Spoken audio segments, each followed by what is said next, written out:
thank you very much for being here and for the kind introduction. So this is a kind of clinical report I will give, and I will try to speed up to match with the schedule of this meeting. So this is about phenotypes, and phenotypes are known as long as ALS is known, as in fact, the history of ALS is a history of phenotypes, as François Aron in 1850 already described PMA. PMA was described before ALS, and we now know that PMA is a phenotype of ALS. And phenotypes are very used commonly, and at the same time, we know that phenotypes are correlated with completely different trajectories of ALS and even survival.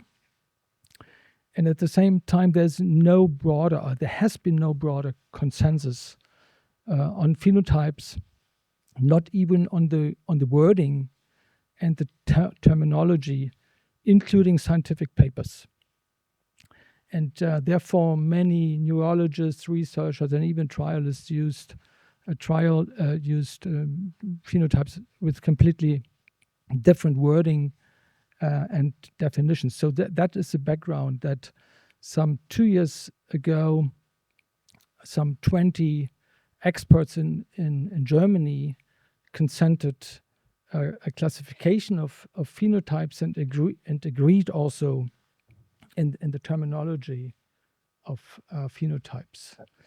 And there's also another reason to deal with this topic, and this is the outcome of trials. And in my point of view, there are three major domains that determine the likelihood of a trial being positive.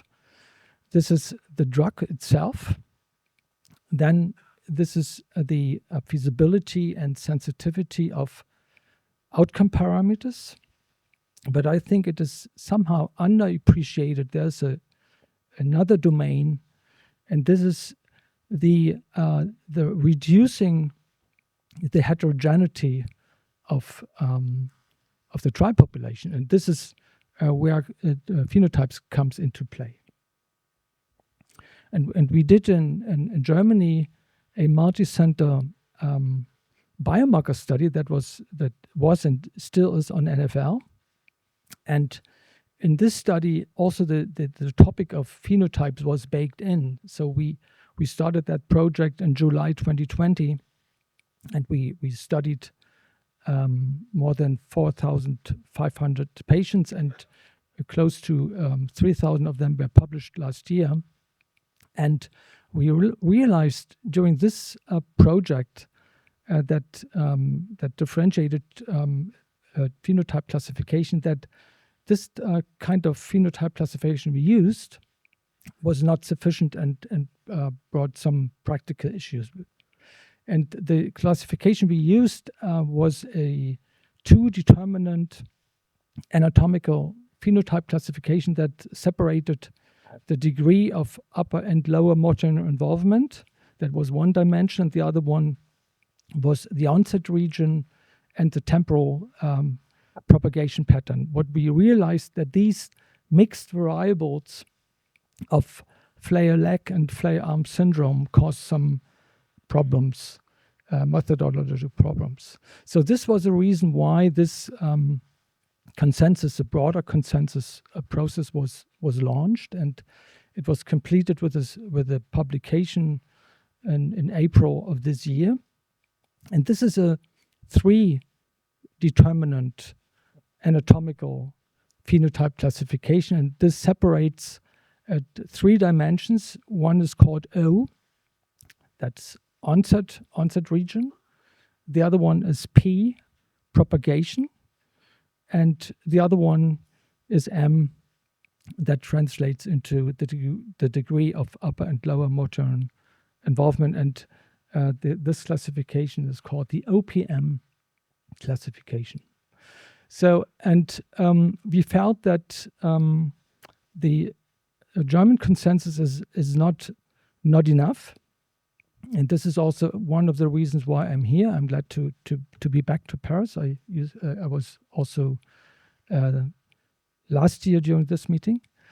So, and we had a consensus meeting, a small symposium with 1 or 2 delegates from many European countries, and I invited two representatives from France, and Philippe Corsia was the one who finally made it and could accept this invitation. And this photos show proof basically that he had an active contribution to that.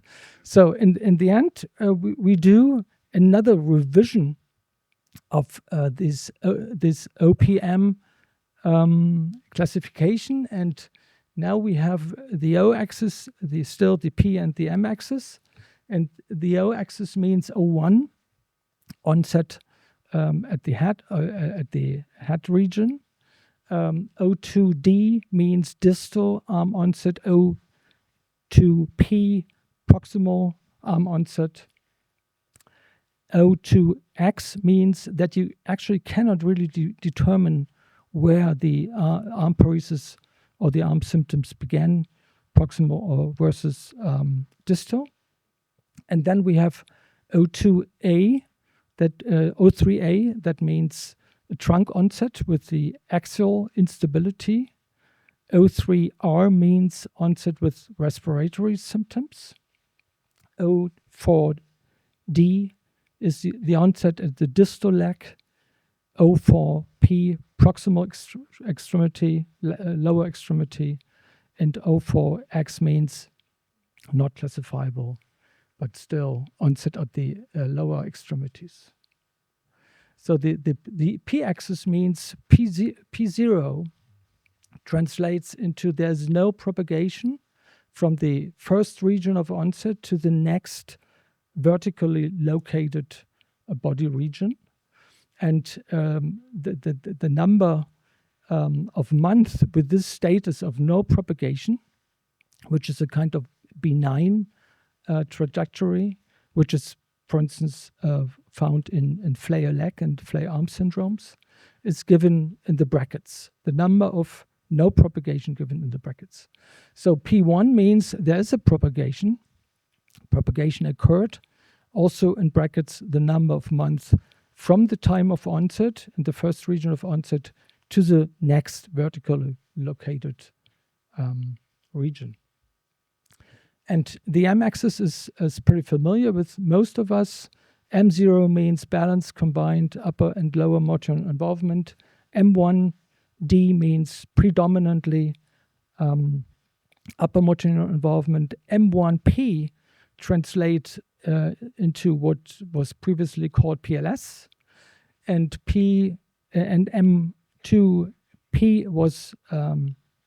is PMA, and M2D is predominantly lower motor involvement. And there's another one, M3, that is a rare phenotype, but clinically observable. These are patients with predominant lower motor involvement and in the arms, and predominant lower upper motor involvement in the lower extremities. So in this revised version, we also included a glossary of terms we need to use, and we also want to extend the consents on this kind of terminology and wording. And this is also true for the definition of symptoms and signs of upper and lower motor involvement. So this kind of OPM classification is subject of another entity, which is known as the ALS Europe Initiative, which is a kind of umbrella term that summarizes 3 major aspects in ALS clinical research. One is the self-assessment of the FRS, of the ALS function rating scale in its self-explanatory form. The second one is OPM classification. And the third dimension is the collection of serum NFL in correlation with OPM and in correlation with the self-explanatory version of the FRS. And the interesting thing is that these data are presented and also shared with the patients using the ALS app. And this scheme shows you the actual data sharing. So centers provide the blood sampling and provide the OPM classification. And at the same time, the patients do the self-rating using the app, the ALS app, and do the self-explanatory version of the FRS. And the NFL samples are measured in the core facility, reported back to the centers. And what is new is that these NFL values are also shared with the patients on the ALS app, on the NFL diagram. And this is also true for the OPM classification and the FRS. So what we would propose in the longer run or even midterm, and a collaborative effort to join also in a binational manner on these ALS App Europe initiative. And now we have created this website called als-opm.org, and you see there are 2 downloadable documents for OPM and the FRS. This is in English and in German, and I would be happy if one day there will be also a green button with the French language in both the OPM classification and also in the self-explanatory version of the ALS function rating scale. So let me conclude with some motivation concerning the phenotypes. These are essential and very well established as an individual predictor for outcome, and also in several cases essential for decision making in clinical treatment. And it may also facilitate the link between the clinical presentation and molecular spreading mechanisms. And the third dimension, I cannot underestimate, or we cannot underestimate, that to include phenotypes is essential to improve the likelihood of being trials to be positive in the future. Thank you very much.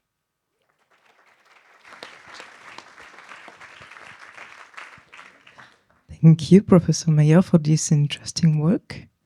I'm sure we will have questions.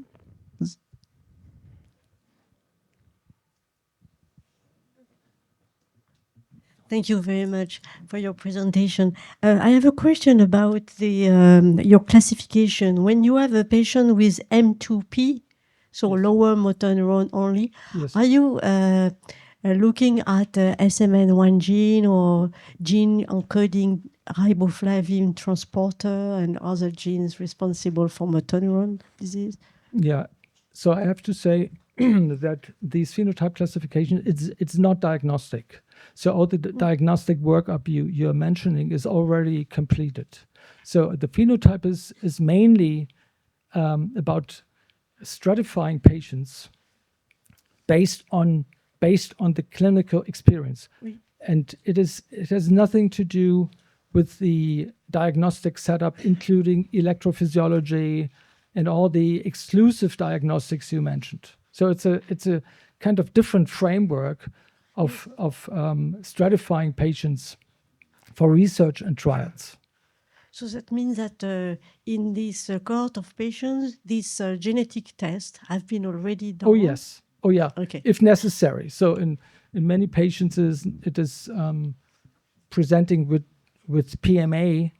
It is not necessary because of the classic clinical experience to run all the tests. But I think this is a different perspective on the issue. One is diagnostic, the other one is phenotyping. And what you mentioned, this is already, the matter has already closed when we go into phenotyping. And using this classification and the genes known to be responsible for ALS, yeah. Did you see, some stratification of disease condition with respect to the gene? Yeah, we just applied the OPM classification for many genetic ALS cases, including FUS, C9, and SOD1. Mm-hmm. And we see, and we can systematically observe different camps of SOD1 ALS, two camps, a more aggressive camp and a more benign with completely different phenotypes in terms of upper versus lower motor involvement. That's in the case of SOD1. That is also true for FUS.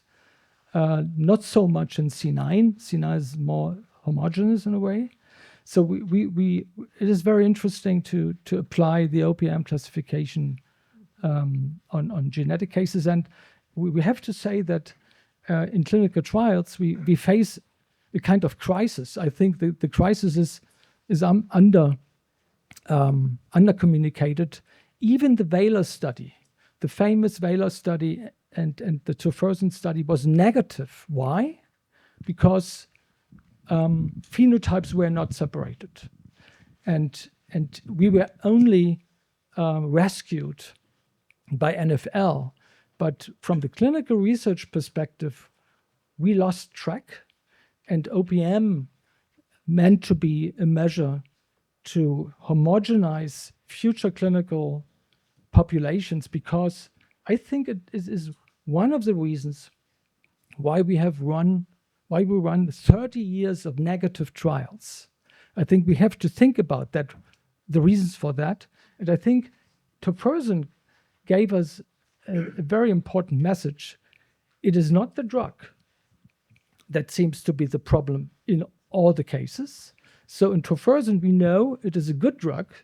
It's a decent drug, and we all like the drug. But still, in terms of clinical research, we failed. And this is the motivation behind OPM. I have a question, Thomas. It was asked in Frankfurt, and so I know the response, but why did you decide to exclude the possibility to look at extramotor signs? Yeah. And you do not have another way to stratify, and for instance, according to the presence of cognitive dysfunction or extrapyramidal signs. Yes, so that's a very well justified comment. So it has only practical reasons.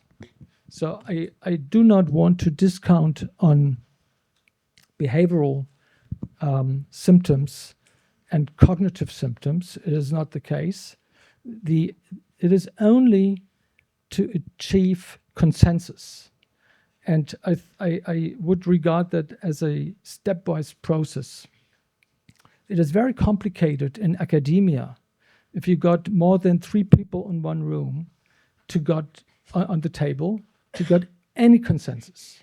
And the reason why we have for 150 years no consensus internationally, it is because of this kind of diversity and to get things consented. So the only reason why is to reduce complexity. And once we have consented, that is only national level, now European level, and think about a transatlantic level. So I think it will be a tough fight on phenotypes. So, and when we have done this job, I will come back to you, and then the next thing will be cognitive behavioral. But now I think it will be a tough fight to get a consensus transatlantic or even globally on ALS motor phenotypes. That is the only reason. Actually, on the transatlantic, I'm right here. Oh yeah, right. Excellent talk. I definitely agree with you and commend you. So you are aware of Jeff Rosenfeld's work Yes. in the US Oh, yes, trying to absolutely. do it the same in a different. So I think it's possible to get a consensus there. Yeah. I have a question that is a side question. It's interesting that you're sharing the NFL data with the patient. What has the patient experience has been, and what kind of question they've answered? Because we have that too, and we don't know what to tell them with the result that we're having. Yeah. So fortunately, we did a study on that, and it is already published. 85% of patients like the idea to see NFL data on their mobile, and the other 15 they don't like. And there is also an option to use widgets on the ALS app, so you can actually swipe out all the things you don't want to see. So this is something it is something advantageous in digitization, that you can get rid of things you don't want to see. So, but in the end, almost 100% of patients wanted to see the data used for research, but the very vast majority wanted to see NFL. And also, by the way, also FRS. I think to see the FRS slope declining all the time, I think it is at least as troublesome, or might it be at least so troublesome as NFL, which is all the time pretty stable. And visually, it appears not that disturbing as NFL. As FRS, but still, the patients like the idea to see FRS and NFL in most of the cases. Great talk, Thomas. Certainly, we need better biomarker. We need real biomarker. We start with NFL to succeed for the clinical trial. What you have done is great, because I think we need absolutely that for MRI biomarker. We all know that. So if we don't spark the onset, we know that then it will influence. So maybe with one MRI, one day we'll be able to say, well, he has ALS or he does not have ALS, or having a prognosis value on that. But it has to be certainly according to the site of onset, and that's what you offer. So maybe for the stratification later on, we will need your, or this, maybe with the cognitive, I have the same question, but then associating with biomarker, I think. Oh yeah, so I cannot agree more. When you run an MRI study, and you use brain MRI, I would advise, talking about OPM classification again, M0 or M1D or M1P. So if you run a spinal cord MRI study, I would advise M0, M2P or M2D. So to see anything. And I think this touches upon the last slide, when I say that OPM classification might even contribute to basic research and biomarker and imaging research. So I completely agree. Yeah, thank you for your talk. Have you tried to retrospectively reanalyze the existing study data from large studies that are there, like including the Wheeler study maybe, to see how it changes the outcome? I mean, Yeah. Regarding the Wheeler study, my personal opinion is that it's not a matter of stratification, but it was too small and too short. But it would be nevertheless be interesting to see how the outcome might change for Wheeler or for other larger studies, be it positive studies that are also there or negative studies. Yeah. So the data are not public. And I fear also that retrospectively, it is not that easy to obtain OPM classification. So you need the source data in order to separate, was it distal or proximal onset, and what was actually the timing of propagation. So it is possible. And also, I talked to a large CRO, and they also consider to run OPM classification retrospectively, but the costs are substantial. So to go into the source data of several hundred study participants, it's possible, it's costly and complex, and this is the reason why it is more recommendable to do it prospectively. And I'm happy to learn that now the first international US-based phase 3 study beginning next year will prospectively also include OPM classification.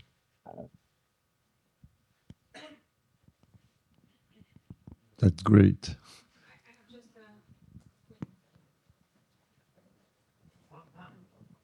I think the other problem, we know that NFL is a great tool for stratification. However, in trial, using NFL for stratification is difficult because they have to run it on the same platform and all that. So despite the fact we think of it as easy, it's actually not. And it's going to take a long time before we start stratifying patient in clinical trial using NFL. So this could be an argument. If there is I'm sure there is a clear correlation between the phenotype and NFL. So there is a push to use the phenotype until we're ready to use the NFL. Yes and no. So there is a very strong correlation between NFL and phenotype. So this is the main result of this paper. But at the same time, it was very an interesting outcome that that the phenotypes are an independent contributor to NFL elevation, independent of ALS progression. So ALS progression is baked in the different phenotypes, but it was not the only factor. So the phenotypes itself are a very decisive contributor to the NFL elevation. So that means that you need to include phenotypes in stratification. It is not enough to run just NFL and control heterogeneity just by the biomarker. It's not possible.